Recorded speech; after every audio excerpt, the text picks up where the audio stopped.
Hi, Linny. Hi, Nancy. Welcome to episode 85 of the Front Porch Book Club. The Front Porch Book Club is a podcast that meets twice a month. We like to dig deep into the relationship between characters and the worlds they live in. Grab your book and iced tea and join us on the front porch. So, Linny, last month we talked about the New York Times critics list of 100 best books in the 21st century. And one of our books, Far From the Tree by Andrew Solomon, was on that list. We talked about his book in episode 54. Now, let's talk about the New York Times readers list of the 100 best books in the 21st century. We have 10 books on that list. That is unbelievable. Mm-hmm. And I'm going to start with an easy question. Does our book this month, Empire of Pain by Patrick Radden Keefe, appear on the list? Okay. We had talked about this on the last podcast. I have done no research, but I have done some thinking on this, and I have my list ready. What? But I did not consider this book. So for you to bring it up means that it probably is on this list. So I'm going to say it's a yes, because the opioid crisis has decimated part of some populations in the United States. So I'm going to give that a yes. You are exactly right. It does appear on the list. It appears as number 99 on the list of 100 for the readers' poll. Okay. It doesn't surprise me that it's a little lower on the list, only because I don't think it's a well-known book. Mm-hmm. And it's a hefty one. It was on the New York Times bestseller list, but it wasn't a book I think that would have made the rounds of a lot of fun book clubs or anything like that. This is the reader. So while I scored very low on the critics list when we talked about that at last podcast, I think I am more in tune with what readers would like. So I'm going to give you my list and you're going to tell me if I'm right or not. I love this, Linny. Okay. Okay. After scouring our list. Yes. I think Where the Crawdads Sing has got to be on there. And you are correct. It comes in at number 59. Ding, ding. I give myself a star for that. Yep. The next one is Lessons in Chemistry. You are correct. Lessons in Chemistry. Ding, ding, ding. Number 47 on the list. The next prediction is The Invisible Life of Addie LaRue. Did not make the list. Oh, that's a no. I'm so sorry. That gets a frowny face. Okay. The Nightingale. The Nightingale is on the list. Okay. Number 52. Ding, ding, ding. Okay. That gets a star. I Am a Man. Unfortunately, no. No. I Am a Man is not on the list. Well, it gets one for this reader. Yeah. I thought that book was great. Yeah. A Man Called Otto. It is on the list. A Man Called Uva. Okay. Number 100 on the list. All righty. Hello, Beautiful. Hello, Beautiful did not make the list. Ah, Yeah. I only got 4. Wow, I'm surprised. Well, you got 5 because you got Empire of Pain also. Oh, yeah. So you got half. So what were the other ones? Okay. Coming in at 93, our good friend Shelby Van Pelt's Remarkably Bright Creatures.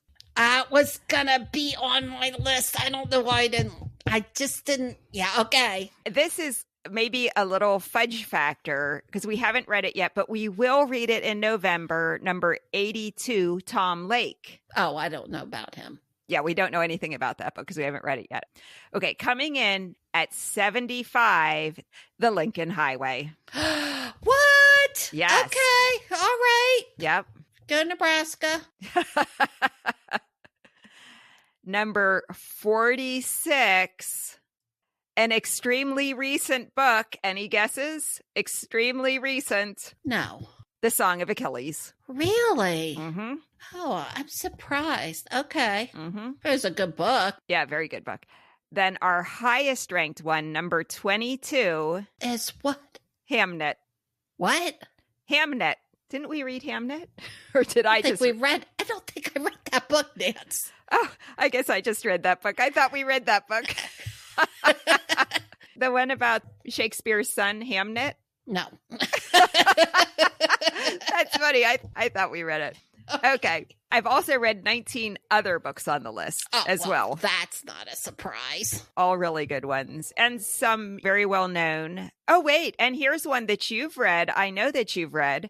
The Glass Castle is on the list. Ah, yeah, that was a good book. Bottom line, this book this month, Empire of Pain, on the list. Okay, well, let's start talking about this book then. Okay. So last month we talked about murder. That's right. This month we're going to talk about mass murder. Oh, ouch. Yeah. Okay. So the book is Empire of Pain, The Secret History of the Sackler Dynasty. Mm-hmm.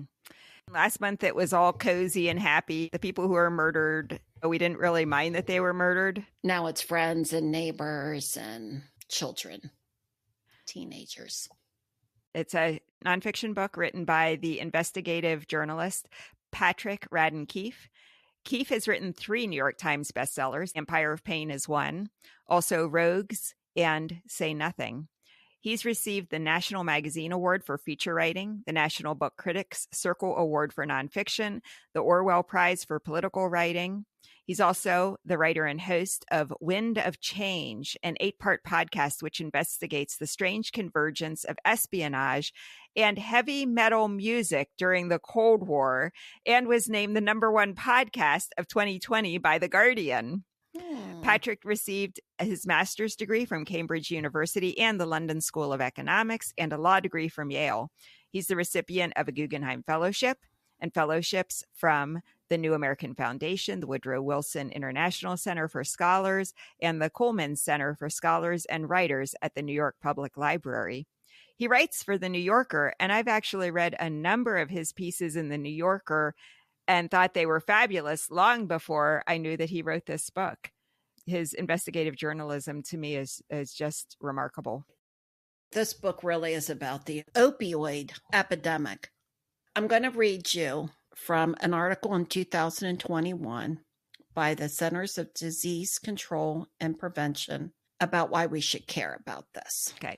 It says, a staggering loss of life has resulted from the ongoing epidemic. Nearly 500,000 people have died from opioid overdoses in the past 20 years. 500,000. Incredible. That's hard to get our minds around. Okay. It goes on to say, because many people die prematurely, their surviving family members and communities lose out on the benefits from an individual's lifetime earnings. Opioid use disorder also results in costs associated with added health care expenses, criminal justice, lost productivity, and reduced quality of life. In 2017, these costs totaled an estimated $1.02 trillion. 54% was attributed to overdose deaths and 46% to opioid use disorder, according to one analysis. That's the end of the quote. But not only horrible loss of lives and devastation, there's also an economic concern here, not as important for me, over the human life toll and the havoc that it reaches out to not only those people, but the families, has been really horrific in our society. Yeah, it really has been. I thought in the book, Keefe did a great job describing what amounts to 3 waves of overdose deaths. The first wave began in the 1990s, and that was with the introduction of Oxycontin by Purdue Pharma, owned by the Sackler family. Those were the deaths involving prescription opioids. The second wave begins in 2010 with increases in deaths involving heroin.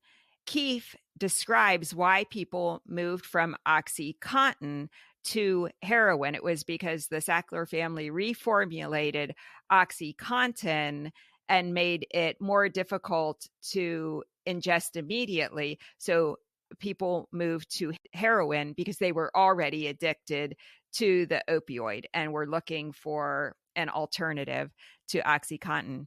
And then the third wave begins in 2013 with increases in deaths involving synthetic opioids, such as fentanyl. But it's really important to note that this epidemic continues. In 2023, the U.S. reached an all-time high of overdose deaths at 111,401 deaths over 12 months. It's so heartbreaking. Yeah. One of the things that they did was try to find communities and people that they felt would take Oxycontin quicker than other groups. Right. And then they concentrated efforts to market their drug to those specific doctors in those areas. Yep. But according to a study by the Brookings Institute, 6 occupational groups accounted for a disproportionate share of the unintended and undetermined overdose deaths. And they were construction, extraction, like as in mining, food preparation serving, healthcare practitioners, healthcare support, personal care, and service. So those industries have a larger population of deaths and overdoses. It's notable that these are generally jobs with high occupational injury rates. So I need the painkillers. Yep. And low access to paid sick leave. The Brookings article also mentioned other studies that, and this is a quote, found that regions with higher exposure to opioid prescriptions experienced significant declines in labor force participation. In a 2016 survey of men aged 25 to 54 who were not in the labor force, nearly half of the respondents reported taking pain medications on a daily basis, 2/3 of whom were taking prescription pain medications. And a follow-up survey of women in the same age group who were not in the labor force, 54% of the respondents reported taking medication on a daily basis, half of whom were taking prescription medications. That is incredible that people who are not in the workforce are basically experiencing chronic pain and or are hooked on opioids. Yeah. And that particular age group, I did some research on Pennsylvania, and that age group of kind of middle adulthood is really where you're finding the most overdose deaths, at least in my state, from one of the things that I studied. It's not really the teenage group, and it's not the senior citizen group. It's really that middle age group of where this research is. Not exactly those years, but it's pretty close. There's a geographic story to this too. According to a CDC article, among states, Nebraska has the lowest opioid overdose deaths per 100,000. Nebraska comes in at only 3.1 per 100,000 people. And I'll tell you, that definitely was my experience, that Nebraska was not facing the crisis to the same degree that other states were. The highest in comparison is West Virginia at 47.3 deaths per 100,000 people, more than 15 times more death than in Nebraska. So in general, the per capita economic costs also vary pretty dramatically across the United States. Again, the Brookings Institute report found that the hardest hit economically have been states in the Ohio Valley and New England.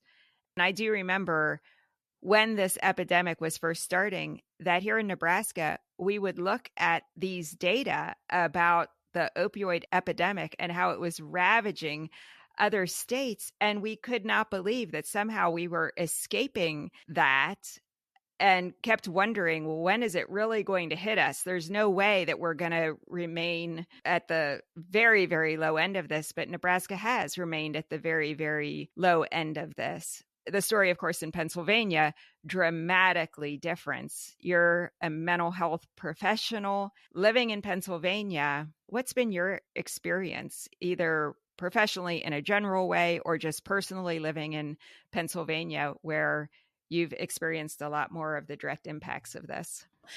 This is a part of our living now. I mean, we have our own little meth clinic right here in New York. Yeah. And a lot of our towns do. And so the methadone treatment is just a way of life for a lot of people. People know people who have to go to the meth clinic because they were taking Oxycontin at the hospital and couldn't get off of it and ended up abusing the drug because they needed relief from pain. And to no fault of their own, my understanding of the withdrawal that people experience when their body becomes addicted to this medicine, it's horrifyingly painful. Yeah. I got the Narcan certification.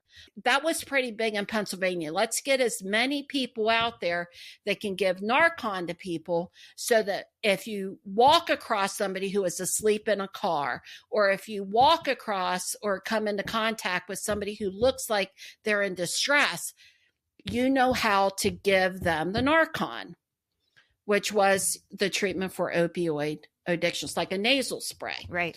That was very big in Pennsylvania. Did you go through training because you're a mental health provider, or was this just like they were asking everyday people, or was it through your Red Cross? It was through Red Cross. Okay. They thought we should have that. It's offered that we should have CPR. Okay. I wanted to do it because I wanted to be just one of those helpers. Mm-hmm. And here's the thing. I know that a lot of people who have opioid addiction, they were able to go and secure their own Narcan. So maybe I don't have Narcan on me, but I can look through somebody's backpack and see if they have the Narcan and can give it to them to save their life. Because the way the drug works, it's amazing at how it surrounds the opioid and takes that out of the person's system so that then they can come back to life, basically. It's a big story here in Pennsylvania. I think that now we have a little bit of a safety net here with the methadone clinics that we have, but it took a long time to get there. I know fentanyl that's what people are talking about now more, is the fentanyl. Mm-hmm. Just to talk to you a little bit more about Pennsylvania, I have a couple statistics I wanted to share.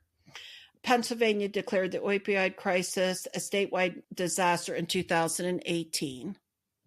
In 2018 to 24, in Pennsylvania alone, 96,337 doses of Narcan was used by just EMS. That's not the family members that were distributing it. People like Linda Culbertson. That was just by EMS. Almost 100,000 of those. Yeah. And then for ER visits for opioids in those 6 years, 58,065 ER visits for opioid overdoses in Pennsylvania.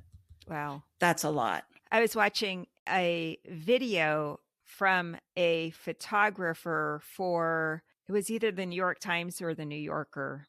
Now, I can't remember which publication it was, but he was doing a series of photographs about the opioid crisis in America. And this was just a couple years ago. So he decided to go to Ohio, since at that time, Ohio had one of the highest overdose rates in the country, this particular county.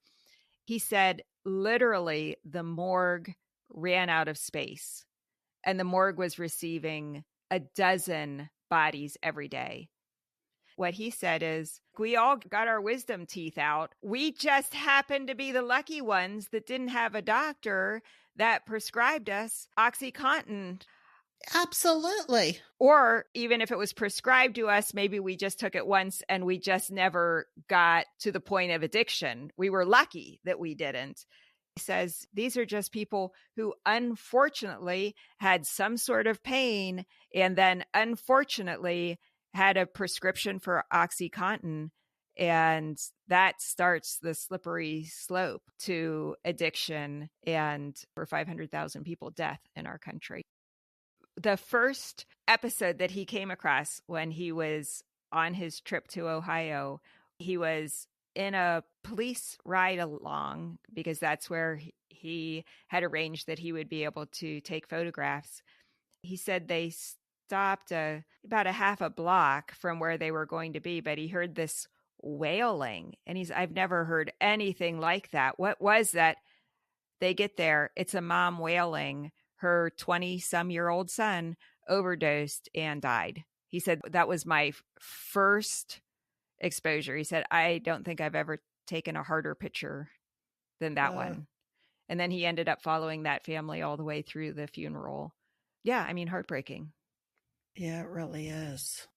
So we talked about the consequences of this. One of the things that really surprised me about this book is that I really expected it to basically start with the consequences, the epidemic, or the very earliest to start with the development of Oxycontin. Mm-hmm. And this, of course, is the brand name of the opioid manufactured and marketed by the Sackler family. But it doesn't. It starts back in 1913 with the birth of Arthur Sackler, the uncle of Richard. And Richard is the Sackler who basically took Oxycontin to the masses. I was surprised when that's how the book started, but I really like that approach because Keefe does a great job of weaving in Arthur's story and his ambitions and his blind spots and the family interactions to show us how the family got to a place where they were really wanting a blockbuster drug. And then they allowed their arrogance or greed to blind them to the consequences. What did you think about starting in 1913?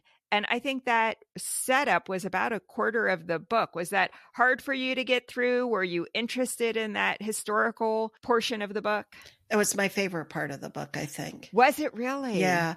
I really enjoyed listening about how he grew up and his relationship with his sons.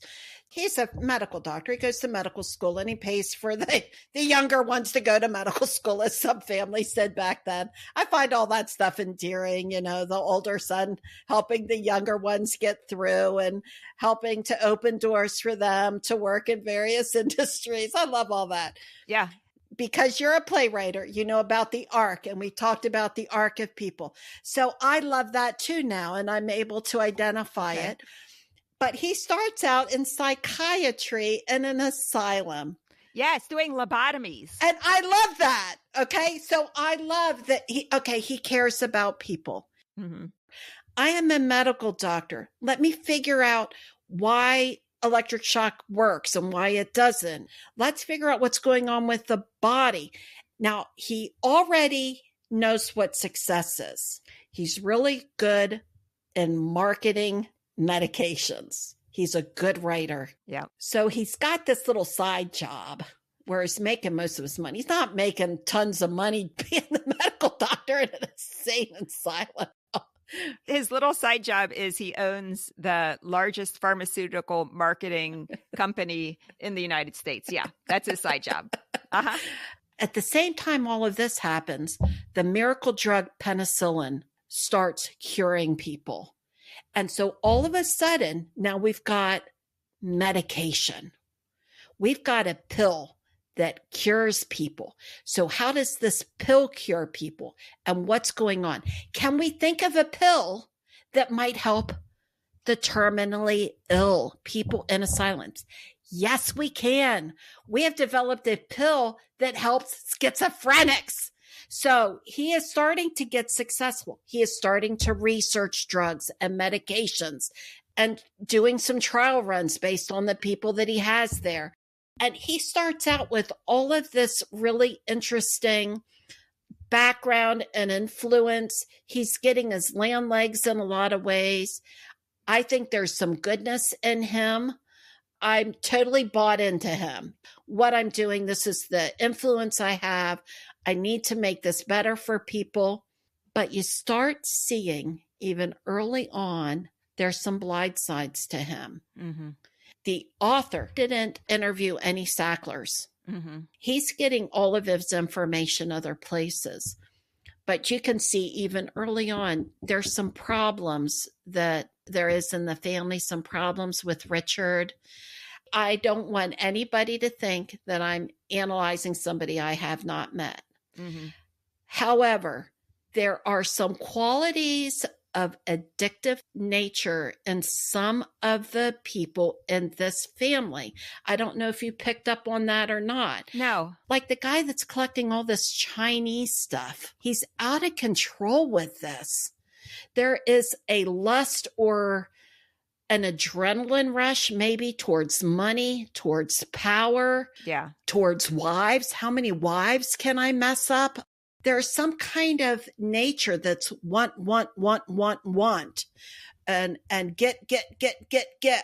That's in some of these family members that you think, what's going on with their mental health? Where are they at? Yeah. And again, he's not interviewing them, so we only get glimpses of what's this personality like? What is the diagnosis associated with some of their character traits? A lot of them do not have good interpersonal skills with other people. Right. There's some lack of empathy with some of them.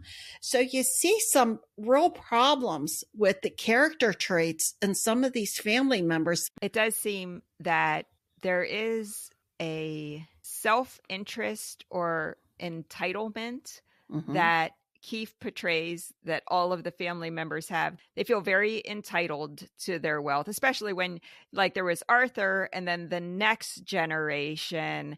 And boy, definitely by the third generation, that generation is like, hey, where's my billion this month? Yeah, I need money. Let's take it out of the company. Yeah. Eventually, they all just seem like a bunch of liars to me.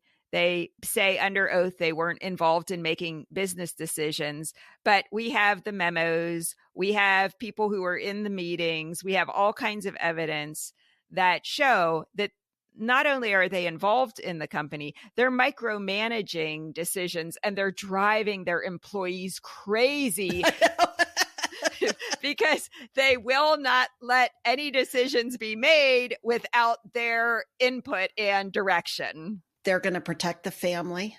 Yep. They're going to protect their assets. They're going to complain and argue amongst themselves. Yeah, because there are different moms that are married to these men. And so then you have divisions within the family. Who is the child of which of the wives? Yeah, I had to take notes of whose wife had what kid. And yeah, that was a little ridiculous. And then near the end of the book, it gets to the point where they're not even taking care of family members. They're willing to throw family members under the bus to save their own skins. And Richard is unwilling to testify before Congress when he's subpoenaed. So he sends his son to testify in front of the congressional committee. Well, they have had decades of avoiding talking, and they got away with it. They sure did, yeah. Oh, I've been subpoenaed. Nah, I don't ever go to those. Never gone to those in the past. I'm not going now. Right. Oh, and I'll send my 3 employees to testify for the company that's being sued, and they get found guilty. They can go to jail. Yeah. To save the family name. Yeah, we don't need the family involved. We'll send employees. No, we didn't do anything wrong. Oh. So I'd heard of the Sackler family and have read some articles about their role in the Oxycontin epidemic. But what really surprised me was this marketing they used, which I was totally unaware of. They marketed to doctors directly. They felt that was necessary because they knew how skeptical doctors would be if they knew how strong this medicine was, because doctors were very aware that they did not want their patients to become addicted. They did not want to give them anything that would be as strong as morphine, because to them, morphine was only an end-of-life drug. If they're addicted, they're dying anyway, and you're really just in a pain management situation. So they manage to lie to doctors, and they say, oh, Oxycontin isn't stronger than morphine, when in fact it's twice as strong as morphine. They twisted medical research. They managed to get the FDA to allow them to insert unfounded promotional language in their literature. They had these drug reps who gave out free samples for 30 days to patients. They lied about the length of the time the drug lasted. They lied about its addictiveness. They lied when they said they weren't aware that the drug was addictive and that some patients were experiencing addiction and that there was any possibility for withdrawal. They blamed the people who became addicted and claimed the company was being victimized by addicts. And they set up shell advocacy organizations that touted the company line about the drug being beneficial to people experiencing chronic pain. I mean, it goes on and on and on. And to me, this was absolutely infuriating. Here's where I like the author. I thought he kept it very fact-based and as truthful as possible to tell the story, and without emotion with it. Mm-hmm. So as I was reading it, I was understanding it and not having a strong emotional reaction through a lot of it, believe it or not. Okay. I wasn't so angry with the Sacklers. At some point, they had some blind sides and saying, look, well, there's new information out here. No, but that old stuff worked for us, and our old messaging is still relevant for today. Now, that's a problem, right? I'm not saying they don't deserve the responsibility for what they did, Mm-hmm. but they found a study that worked for them, or a doctor that said this, and they bought into it. Oh, I totally disagree. I feel like they knew it was addictive. The early studies, even in a very short span of observation, showed that the drug was wearing off much sooner than the 12 hours it was supposed to, and that patients as a result were needing another pill earlier, and that additional dosage was hooking people. And they just willfully ignored that. They willfully ignored it because it worked for them. And I said, right, they are still responsible for that, but I could see how it would happen. Here's the thing. Those family members who said, look, I don't have anything to do with the business. Those are other people in my family, but they're still reaping the financial rewards of the drug that's still being sold and is still addicting people and resulting in overdose deaths. Opioid abuse, addiction, devastation. Nobody is going to argue with that. But I guess what I sang and what I appreciated is I can see how it happens. Patrick Radden Keefe does an excellent job really identifying those decision points. What is happening? What information is being used to make a decision? What information is being disregarded? What information in total was available? Who made the decision? What was the result of that decision making? You can tell he has a law degree. He does lay this out in a very dispassionate, unsensational way. Just the facts. And even the court transcript tells us that XYZ, internal memo, a former worker testifies this. And like all of the evidence, he just presents in context and invites us to come along for the ride and draw our own conclusions. Shame on the FDA for cutting their own corners and listening to a very wealthy family and not doing due diligence on this drug. That's on them too. Mm-hmm. That's supposed to be our safety net for drugs. They didn't do their job. When they went to the FDA, there was a big problem right there with the FDA and allowing this drug to be used without doing due diligence, as far as I was concerned, in the approval of this medication. And if somebody just would have said, no is no, go back and rework it, and we can look at it next year. Or no, except for cancer, or except for last week of life, or something like that. But they didn't. Patrick Radden Keefe illustrates, though, the FDA, an understaffed federal agency where there was basically one person they needed to get past in order to get their drug approved. Sad as it is, it's not like the FDA has hundreds of people who are going through all the studies and all the evidence for every drug. No, there was one guy, Curtis Wright, who they had to get past because he was assigned that drug. And they managed to basically wine and dine him and eventually employ him. Yeah, they did. They managed to get his approval. Yeah, and I'm not sure that he realized that the Sacklers were marketing this. They were researching it. They had their hands in too many businesses and they were producing it. So you've got a conflict of interest. Like, you're marketing the drug that you're researching and you're manufacturing. It's too close. That was another interesting part of this book, where the Sacklers worked really hard to not be associated with any of the companies they were heading. They worked very hard to keep their involvement in companies quiet, and they would send employees out, and the employees would be the face. Now, there would be a part of that you might say, oh, well, that's very humble. That's really great. No, they were doing it for nefarious reasons, because they did not want people to understand the whole network of businesses that they had interacting with related businesses.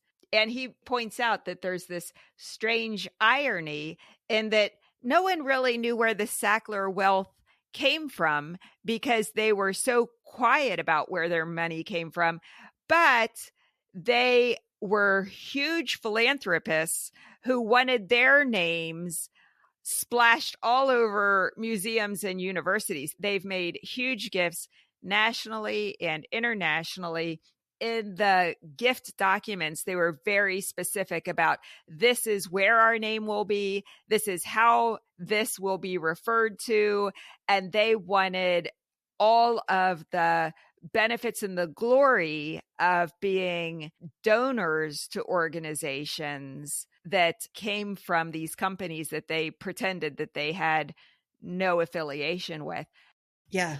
Some of their donations to some of the best known organizations in the world. So there's the Sackler wing of the Metropolitan Museum of Art, where the Temple of Dender is, where you and I have both been, in fact. Yeah.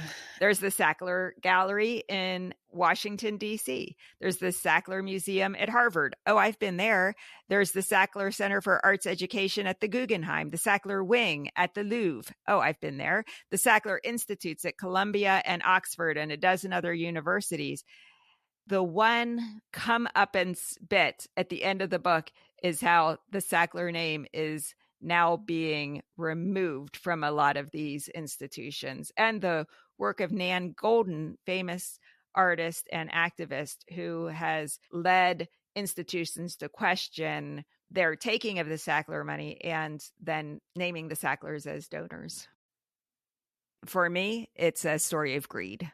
I would agree. I think that's it, right down to it.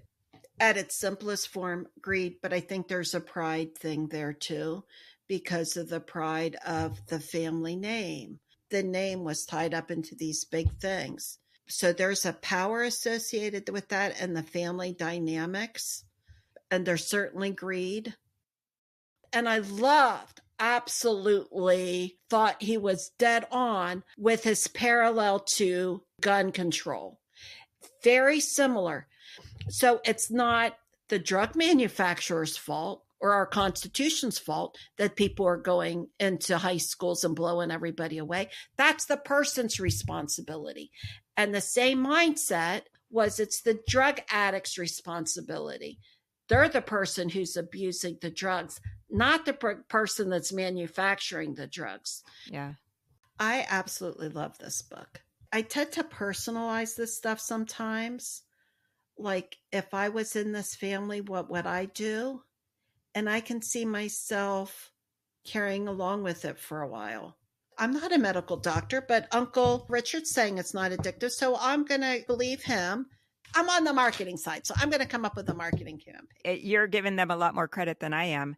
Their chief counsel's administrative assistant ends up getting hooked on Oxycontin. And instead of trying to help her and address the situation. They fire her and pillorize her. But at one time, that was how a lot of people thought of drug addicted people.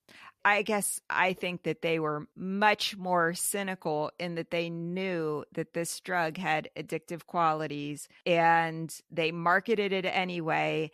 They knew people would become addicted. In fact, they hoped people would become addicted because then that is a nice income stream for them, and that they are lying and twisting the truth, exacerbating the belief that addiction to prescription drugs only happens if they are not correctly using the drug as it was formulated, because the drug as it was formulated was addictive.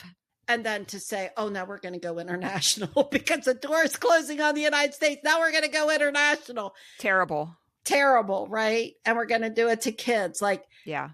But that's way removed from where we started out with. We've got penicillin. Let's start researching how we could take medicine in a pill form and market that to relieve pain for people. I will agree that there is certainly a point in the middle of the 21st century where people thought pharmaceuticals had all the answers for people living happier, healthier lives, and that it was just a matter of the right drug for whatever ails you. But I think even by the 60s with Valium, it was becoming clear that was probably not the case. Well, yeah, they were riding that wagon too. They made a lot of money off Valium. Yeah. And it was accepted because it wasn't a street drug.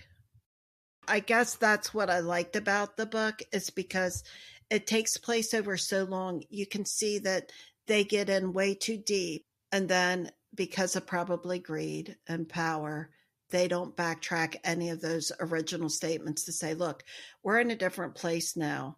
We have a history of understanding this. We need to take a step back. Yeah. I definitely think they deserve all the consequence of this and the bad name. Sorry, that's on you guys now. Yeah. Not sorry. You get what you deserve. I thought it was fascinating. I really did. Well, I'm glad you like it because it was a great big book. Yeah, I got it on audio. Over 500 pages, although maybe the last 100 or so is sources. Yeah. Citations, index, acknowledgement, very well documented. And this is probably the only book we have done out of the last 41 books that I wish I would have had this as a hard copy, a personal copy, not my Kindle, but a personal copy, because there were things that I would have liked to have highlighted and gone back and looked like, wait a second, what was that study? I want to look at that study. And when did author know about that study? So some of this was confusing to me because of the way I listened to this, to say, no, wait a minute. When was that research done where that guy went and told them, hey, we got it from our research department. We got a problem with this Oxycontin. We're looking at, and we're thinking there's some addictive nature to this. Like, I can't tell you when that study was. I don't remember if it was Richard. I'm thinking it's Richard turned a blind eye to it. Right. There was a date where that was a memo that he should have said. Pretty early on. Thank you very much. But he is the CEO, and he turned a blind eye to that. Right at that point, you are 100% responsible for everything that happened after that. Yeah. My recommendation is people that want to get this book, don't do it on audio. Don't do it on your Kindle. Get a hard copy of it. You got all those good references in the back there that you can go back and create your own timeline of when you think, oh, Richard, stop. Right. It's a real eye-opener for me on how do people become addicted. And there is a personal story there of like, I understand pain and I don't want to be in pain. Yeah. I am a susceptible person to this problem because I don't want to be in pain. If some doctor gives me a pill so I'm not in pain, I'm happy to take it and say, thank you very much. Mm-hmm.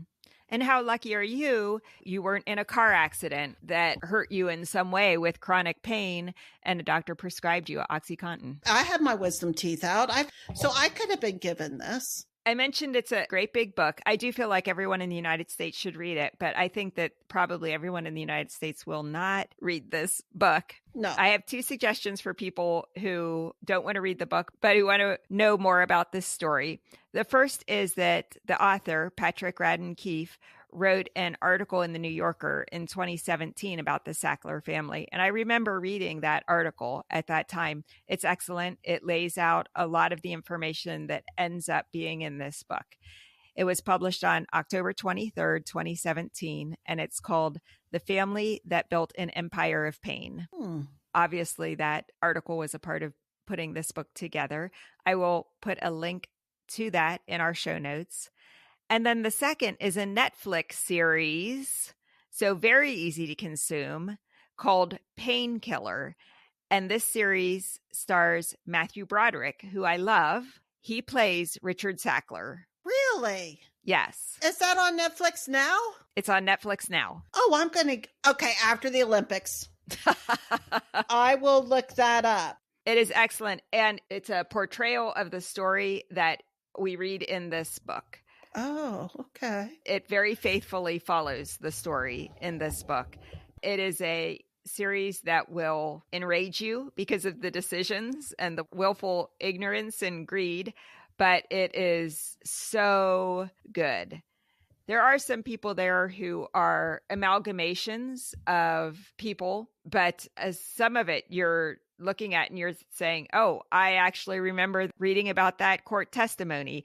Oh, look, there is the chief counselor's administrative assistant getting hooked on the very drug. So you are going to meet people in that series who we read about in this book. Okay. I'm looking forward to it, especially if they're going to stay true to the facts. Yeah. I would like to see somebody's interpretation of who Richard was. Mm-hmm. We also meet a consequence of the Sackler family decisions along the way, a parallel story that is absolutely heartbreaking. Okay, excellent. Oh, I'm looking forward to that. I'm glad that you know about that, and I am going to watch it. Nancy, I could go on a couple more hours about this and what I thought about it. There's some political stuff in there that we didn't even touch on. There's just a lot, and I really enjoyed it. So I am highly recommending this book to anybody. Our next drop is going to be with somebody who knows about the opioid crisis. Our guest is going to be Aneri Patani, and she is a senior correspondent for the Kaiser Family Foundation. She's focusing on mental health and substance abuse disorders. I am so looking forward to talking to her about opioid abuse. And also, she is going to be talking to us about a recent Supreme Court decision and a whole lot more about our subject matter. So we are delighted. Yeah, she is going to be great to talk to. The book concludes in 2020. She will be able to bring us up to date. This story continues, not only the opioid crisis, but also the Sackler family and Purdue Pharma. Yeah, it will be very interesting to hear where do we go from here. We've got all these people who are addicted. Now what do we do? Mm-hmm. Well, everyone, thanks so much for listening. Our website is frontporchbookclub.com. Our episodes come out twice a month on the first and third Wednesday of every month. All right, Linny. See you next time. See ya. Bye-bye.